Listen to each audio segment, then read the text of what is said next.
Salut tout le monde, aujourd'hui on va voir comment créer et configurer son compte Google Merchant Center. Alors Merchant Center, c'est l'interface ou l'outil de Google qui vous permettra entre autres d'afficher vos fiches produits dans les recherches Google dans l'onglet produits comme vous pouvez le voir sur l'écran, ou alors de lancer des campagnes en format shopping comme vous pouvez le voir également sur l'écran. Alors pour la configuration, on va s'arrêter aux paramètres de base et on verra la configuration des produits dans une vidéo à part parce que c'est un petit peu plus avancé, c'est un petit peu compliqué. Je pense que ça prendra un peu de temps et on verra ça à part.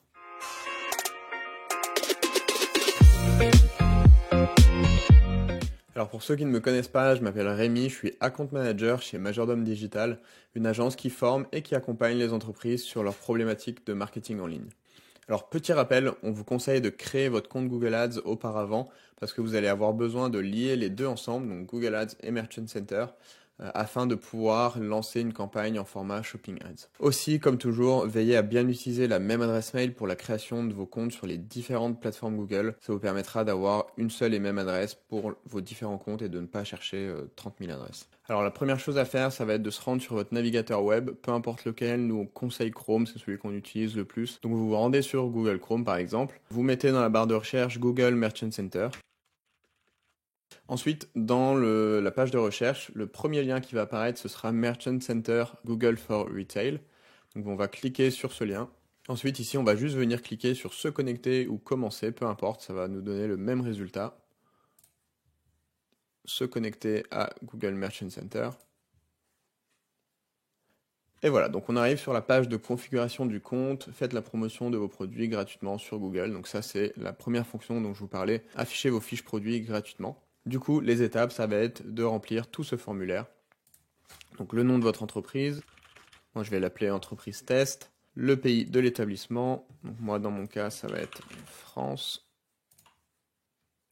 Bien faire attention d'avoir le bon fuseau horaire, ici on a Paris donc c'est bon. Alors la deuxième option en bas, ça va être le réglage du paiement. Donc en fait, où souhaitez-vous que vos clients règlent leurs achats? Donc ici, si vous avez juste un site e-commerce, on sélectionne sur mon site. Si vous avez également une boutique physique, vous allez pouvoir sélectionner dans mon magasin, ce qui vous permet de faire du click and collect, etc. Ici, moi, je vais juste sélectionner sur mon site web, parce que je vais partir du principe, admettons que j'ai uniquement un site e-commerce. Ensuite, en dessous, on a quels outils utilisez-vous. Donc ici, par exemple, si vous avez un site qui est développé sur Shopify, un site e-commerce Shopify, vous allez pouvoir sélectionner ça et le lier directement avec Shopify, ce qui vous permet d'avoir certaines intégrations assez sympas. Si vous utilisez PayPal pour faire vos paiements, vous allez aussi pouvoir sélectionner ça. Alors moi, dans mon cas, je vais pas les sélectionner parce que, admettons, j'ai un WooCommerce, j'aurais pas besoin de ça. Ensuite, ici, on a la demande d'abonnement aux emails sur Google Merchant Center. Donc ça va être des emails, des newsletters de bonnes pratiques qui vous seront envoyés. Moi, ça ne m'intéresse pas tellement. Alors, invitation à tester des nouvelles fonctionnalités, ça peut être intéressant. Après, à savoir que les nouvelles fonctionnalités, quand elles sont en phase de test, elles peuvent être instables aussi. Donc, bon, c'est à vos préférences. Moi, je vais le laisser cocher parce que j'aime bien pouvoir tester les choses le plus tôt possible. Les conditions d'utilisation, forcément, on a lu et on accepte. Et ensuite, on a juste à créer le compte. Parfait, vous pouvez à présent utiliser votre compte, donc ça c'est nickel. Exécuter les étapes restantes pour terminer la configuration et être pleinement opérationnel. Donc ça, si on fait sur continuer, ça va nous demander de configurer nos produits, etc. Si on clique sur plus tard, ça va nous faire rentrer sur le compte Merchant Center et on va pouvoir faire vraiment ce qu'on veut. Donc je vais vous montrer ce que ça fait quand on clique sur continuer. Donc voilà, comme je vous le disais, le premier programme, donc on va voir qu'il y a différents programmes qu'on peut activer et configurer sur Merchant Center. Et le premier qu'on vous propose de configurer, c'est les fiches produits gratuites. Donc ça, c'est tout simplement ce qui va vous permettre d'avoir, par exemple, d'avoir vos produits qui apparaissent dans cet onglet ici, Shopping, d'avoir vos produits. Donc pas les premiers, hein, les premiers ça reste encore des annonces. Mais ici, on peut rechercher par exemple différents produits. Voilà, on a des produits ici qui sont en promotion, des produits de chez Zalando par exemple. Mais ça, ce n'est pas des annonces, c'est des fiches produits gratuites. Donc ici, on va pouvoir commencer à cliquer sur les différents aspects et configurer notre programme. Moi, ce que je vous conseille, c'est d'annuler ça pour l'instant et on va configurer d'autres paramètres dans un premier temps. Donc ça, c'est tous les programmes dont je vous parlais juste avant. Donc on a pour moi, les deux plus importants, ça va être les fiches produits gratuites et les annonces shopping, ce qui va vous permettre de configurer des annonces. Après, le remarketing dynamique peut être très bien aussi si vous voulez faire du remarketing dynamique avec vos produits. Et après, en soi, tous les autres produits peuvent être pertinents et utiles. Tout dépend de votre entreprise et de sa configuration. Ici, nous, on va se concentrer sur celui-là et celui-là. Et dans un premier temps, on va configurer donc les paramètres de base du compte Google Merchant Center. Donc pour cela, on va venir cliquer sur la petite roue crantée qu'on a en haut à droite. Et ensuite, on va venir cliquer sur Informations sur l'entreprise. Ici, vous allez pouvoir retrouver une sorte de formulaire avec toutes les informations, l'adresse, le numéro de téléphone, l'URL du service client. Et toutes ces informations, je vous conseille de les remplir au maximum pour éviter que votre compte se fasse bloquer. Donc là, par exemple, je vais mettre une adresse lambda. Hop. Donc ici, numéro de téléphone à des fins de validation. Donc je vous conseille de mettre tout simplement le vôtre. Voilà. Donc c'est pas mon vrai numéro de téléphone. Hein. Valider le numéro de téléphone, donc ça va, vous allez cliquer dessus, ça va vous envoyer un code par SMS que vous allez devoir rentrer pour le valider. Donc ici je vais pas le faire, pas besoin. Enfin pas besoin pour la démonstration, mais je vous conseille fortement de le faire et de le vérifier. Et ensuite ici l'URL du service client pour les annonces shopping. Donc ça en général, soit vous avez une URL dédiée, soit vous allez pouvoir mettre l'URL de votre page de contact. Vous allez pouvoir rajouter votre adresse mail de contact du service client ainsi que le numéro de téléphone. Ça ici, numéro d'enregistrement coréen, c'est pas nécessaire forcément si on est en France. Et voilà, une fois que vous avez tout rempli, n'oubliez pas d'enregistrer à chaque fois.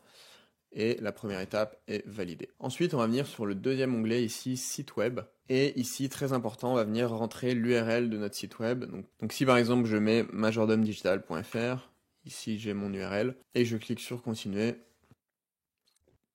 Voilà, donc ici l'URL existe, donc ça va nous demander de valider l'URL, la propriété de l'URL, ainsi que de la revendiquer. Donc ça, une fois que vous l'avez validé, vous pouvez cliquer, il y aura un bouton ici, revendiquer, vous aurez juste à cliquer dessus, et ce sera validé pour cette étape. Pour valider l'URL, vous avez plusieurs méthodes. Donc soit vous avez déjà installé Google Analytics sur votre site, et dans ce cas-là, si vous avez fait comme on vous a conseillé, utiliser la même adresse que sur Google Analytics, Google Ads, etc.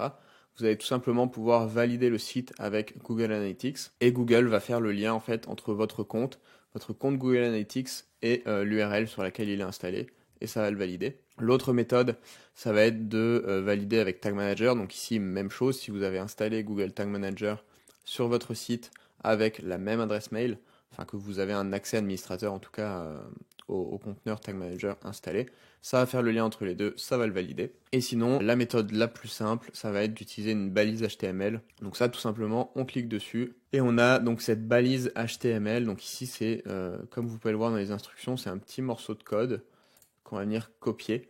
En fait, ça, vous allez venir le coller dans la section aide de votre site web. Donc, si vous ne savez pas comment faire ça, on a une vidéo qui montre comment valider une propriété Google Search Console. C'est exactement la même manip. Donc, allez regarder celle-là, regardez comment on fait pour valider ça sur un site WordPress, par exemple. Et ensuite, vous pourrez faire exactement la même chose avec cette petite balise HTML. Une fois que vous avez fait ça, vous l'avez installé dans la section aide de votre site. Vous faites valider le site web et normalement ça devrait la trouver sur votre site et valider votre URL. Ensuite vous aurez juste à la revendiquer et vous aurez terminé avec ça. Ok, donc là on a validé les informations de l'entreprise, on a validé et revendiqué notre site web. Donc en théorie, hein, bien sûr, sur l'écran c'est pas terminé, mais si vous suivez mes instructions, vous en avez fini avec ça. Maintenant, les autres paramètres qu'on va venir configurer, pour ça, on va aller cliquer sur la petite flèche en haut à gauche et on va revenir sur notre fenêtre gérer les programmes. Et ce qu'on va faire, ça va être tout simplement commencer la configuration des deux programmes les plus importants, donc ces deux-là. On va venir cliquer sur commencer. Donc ici vous avez les différentes étapes requises pour valider le programme et pouvoir s'en servir. Donc on a pour commencer les taxes, on a aussi la livraison, le site web, donc ici erreur détectée, mais si vous avez bien validé votre site web, ici ça devrait être validé, et les produits. Donc ça on a dit les produits, on verra dans une prochaine vidéo, mais le reste on peut essayer de le configurer maintenant. Donc avant de faire ça, on va quand même revenir en arrière et on va aussi activer l'autre produit, les annonces shopping. On clique sur commencer.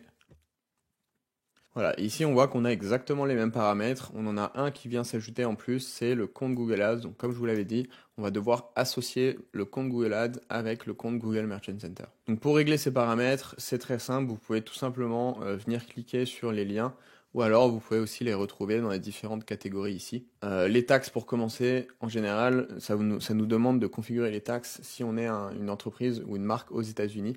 Ici, on n'est pas forcément aux États-Unis, donc pas besoin. On peut juste se rendre sur la page taxes de vente et cliquer sur enregistrer. Donc quand on clique sur enregistrer, ça nous affiche cette petite fenêtre. Donc vous ne vous inquiétez pas, vous avez juste à cliquer sur revenir à la configuration des annonces shopping. Et ici, on voit que la configuration des taxes est validée. Alors ensuite, le deuxième paramètre, ça va être la livraison. Si vous avez un site Shopify, le site Shopify va vous permettre de créer un canal de vente Google. Et quand vous configurez ce canal de vente, ça va lier votre site Shopify avec votre compte Merchant Center. Et vous aurez la possibilité en fait d'importer directement vos données de livraison. Donc les produits, ça on a dit qu'on verra dans une vidéo suivante en détail. Et ensuite, ce qu'il nous reste à faire, c'est de lier le compte Google Ads. Donc là, on va cliquer sur associer votre compte.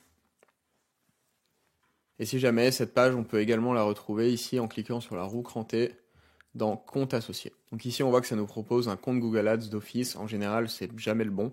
Donc moi, ce que je vous conseille de faire, c'est tout simplement cliquer sur associer le compte. Et ici, vous venez mettre votre ID, votre identifiant de compte Google Ads. Par exemple, 555. Hop.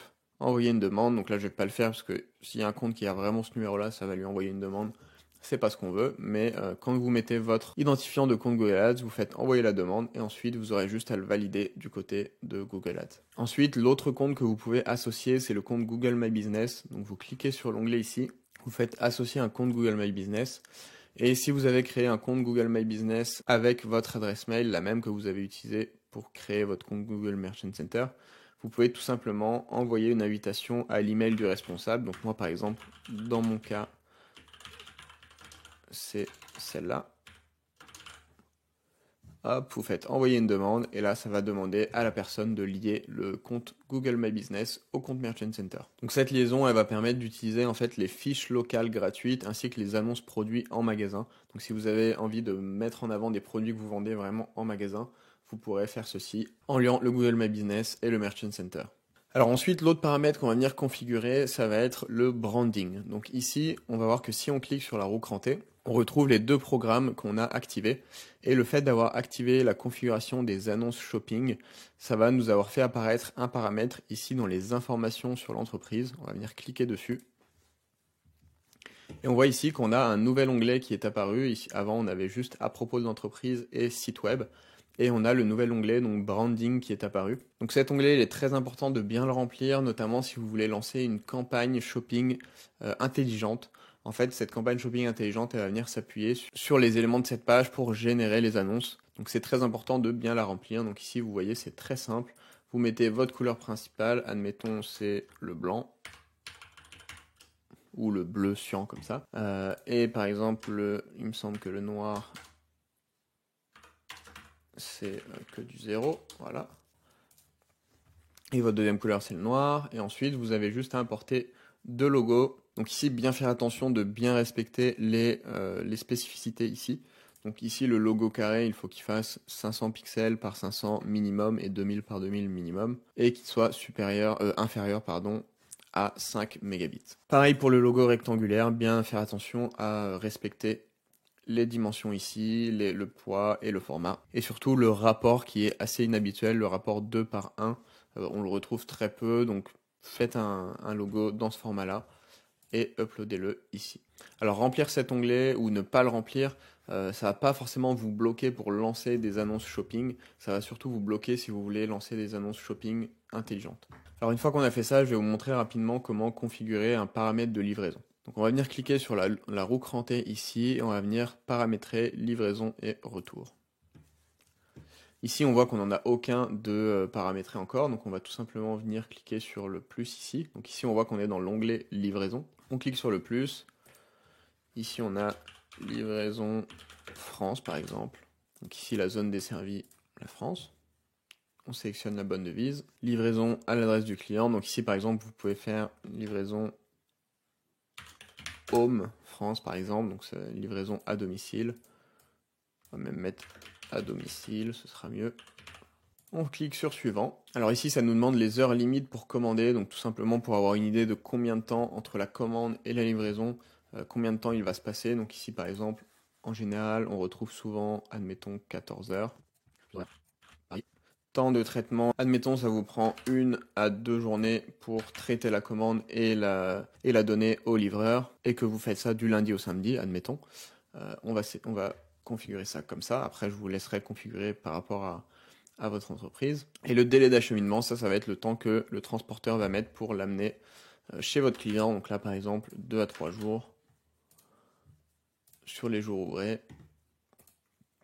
Ici, vous avez plus de détails, donc ça, c'est un petit peu plus avancé. On va rester simple pour commencer. Alors ensuite, vous pouvez configurer une date limite d'expédition lors des fêtes. Donc par exemple, ici, on a Noël. Admettons, vous voulez être sûr que votre client va recevoir son cadeau avant la date de Noël. Vous allez venir rentrer ici, admettons, 1 semaine avant Noël, à 14 heures, fuseau horaire Paris. Et ça, vous pouvez l'afficher par exemple à partir de fin novembre. On sait que les gens commencent peut-être à faire leurs cadeaux à partir de fin novembre. Donc voilà, vous avez un premier paramètre des fêtes de paramétrer. Ensuite, vous cliquez sur suivant. Et ici, vous allez pouvoir configurer le prix. Donc par exemple, si vous faites livraison gratuite à domicile en France, vous pouvez rester sur livraison gratuite. Si vous faites des frais de port par rapport aux gammes de prix, donc en dessous de 10 euros, c'est 5 euros de frais de port, admettons. Au-dessus de 10 euros, ça passe à 2,50 et au-dessus de 30, c'est gratuit. Vous pouvez utiliser ça. Si vous utilisez un tarif fixe, donc le même prix, peu importe le produit, le nombre de produits, etc., vous pouvez le mettre ici. Et une option qui est assez bien, c'est la livraison gratuite à partir d'un certain montant. Ça, on le retrouve très très fréquemment sur les sites e-commerce. Donc vous allez faire par exemple, si le montant est inférieur à 50 euros, la livraison coûte 7 euros. Hop. Et s'il est supérieur à 50 euros, elle sera gratuite. Donc ça va vous permettre, ça va vous permettre d'afficher livraison gratuite en dessous de vos articles qui seront supérieurs à 50 euros. On clique sur enregistrer. Hop, et voilà. Donc là, on a fini notre premier service de livraison. On peut afficher tous nos services. Donc si vous avez un autre service de livraison, par exemple en point retrait, vous pouvez venir, en point relais, pardon, vous pouvez venir ici, en configurer un autre, etc. et suivre la même configuration. Alors ensuite, une fois que vous avez configuré votre livraison, vous n'avez plus qu'à configurer les conditions de retour. Ici, sur cette page, dans l'onglet conditions de retour, vous faites ajouter une règle. Et ensuite, vous sélectionnez votre pays où les conditions de retour s'appliquent. Donc ici, admettons la France. Alors là, pour vous illustrer les autres étapes, je vais utiliser par exemple Zalando. On va voir si ça marche. Oui, j'accepte les retours suivants. Super. Donc là, comment les clients peuvent-ils retourner vos produits? Donc soit en magasin, soit par envoi postal par exemple. Donc là, par exemple, on va utiliser la même méthode à chaque fois. Étiquette de retour à télécharger ou à imprimer, c'est ce qu'on retrouve le plus ces jours-ci. On clique sur suivant. Alors ici, on va configurer le nombre de jours que la personne a pour retourner le produit, admettons 2 semaines. Alors ici, on est à l'étape de l'état du produit. Si vous vendez des vêtements, par exemple, vous allez devoir cocher occasion et neuf, parce que forcément, les gens vont devoir le sortir de l'emballage pour l'essayer et voir que ça ne va pas, et le renvoyer. Mais après, vous pouvez sélectionner les options qui vous conviennent. Ensuite, on clique sur suivant. On met les frais. Par exemple, s'il n'y a aucun frais, on met aucun frais. Si vous avez des frais de, je sais pas moi, 4 euros, admettons, vous pouvez le mettre ici. On va rester sur aucun frais. Quel est le montant des frais de port de retour? Ici, on va mettre aucun frais. En général, c'est les retours gratuits. Et ensuite, les frais de rétractation de clients. Si la personne a acheté le mauvais et qu'il veut se faire rembourser, on va mettre sur aucun frais, par exemple. Suivant. Et voilà, ici, on a configuré vraiment nos conditions de retour. Et on peut cliquer sur OK. Et on peut les retrouver ici. Et voilà, donc maintenant vous avez configuré les paramètres de base sur votre compte Merchant Center. Une chose à faire très attention surtout, c'est de faire en sorte que sur votre site, on retrouve 2 méthodes de contact dans le footer de votre site. Donc nous, ce qu'on conseille, c'est de mettre par exemple un numéro de téléphone, une adresse mail, mais après vous pouvez aussi mettre une adresse mail et une adresse postale par exemple. Mais il faut bien qu'on en retrouve toujours 2 dans le footer de votre site. Aussi, faites bien attention de bien avoir une page de CGV, donc conditions générales de vente. ainsi qu'une page de politique de confidentialité de configurer sur votre site, parce que sans ça, ça pourrait vous faire bloquer ou suspendre votre compte Merchant Center. Alors maintenant, on va aller voir la configuration des programmes, où elle en est. Donc par exemple, configuration des annonces shopping. Donc ici, on voit que normalement, si on a bien fait la validation de l'URL, ça, ce sera bon. Et si on a bien fait l'association du compte Google Ads, ça, ce sera bon également. La seule chose qu'il nous restera à faire pour valider, ce sera d'ajouter nos produits. Et ça, on verra dans la vidéo suivante. Alors la dernière chose que vous allez pouvoir faire, ça va être donner un accès à une autre personne, donc une agence ou un freelance, qui va venir pouvoir vous aider sur la configuration des produits ou tout simplement la gestion de vos annonces shopping. Alors cette configuration, elle fera l'objet d'une autre vidéo, une vidéo très courte qui vous montrera tout simplement comment donner un accès à une personne ou une agence à son compte Merchant Center. Et voilà, vous savez maintenant comment créer et configurer votre compte Google Merchant Center. Ce qui vous reste à faire maintenant, ça va être de uploader vos produits sur la plateforme et de potentiellement partager un accès avec une personne avec qui vous allez collaborer pour configurer et gérer tout ça. Et on verra ça dans la vidéo suivante. N'oubliez pas de vous abonner pour ne pas manquer les prochaines vidéos, et si jamais vous avez un problème ou une question ou un sujet que vous aimeriez bien qu'on traite, n'hésitez pas à laisser ça dans les commentaires afin qu'on puisse vous aider du mieux qu'on peut. Allez, salut!